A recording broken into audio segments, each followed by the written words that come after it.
జీడిమెట్ల జిల్లా పరిషత్ ఉన్నత పాఠశాలకు పూర్వ విద్యార్థి ఎరోళ్ల క్రాంతి కిరణ్ 2 లక్షల విలువైన 20 సీసీ కెమెరాలను ఏర్పాటు చేశారు.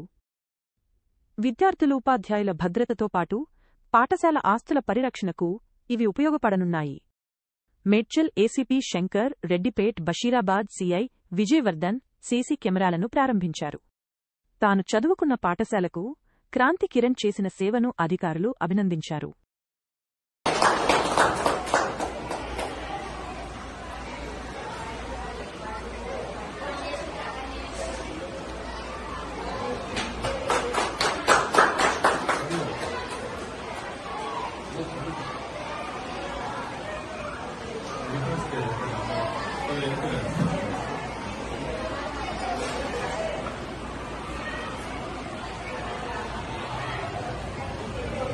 డాట్ బాయ్స్ కానీ తర్వాత నర్సింగ్ తీసుకోవాలనుకున్నా కానీ లేదంటే ఒక చిన్న బ్యూటీ పార్లర్ పెట్టుకొని కానీ మెన్స్ సెలూన్స్ పెట్టుకోవాలనుకున్నా కానీ వాళ్ళకి ఈ సర్టిఫికెట్స్ ఉపయోగపడేలాగా 2 వొకేషనల్ కోర్సులు మా స్కూల్లో స్టార్ట్ చేయడం అనేది జరిగింది.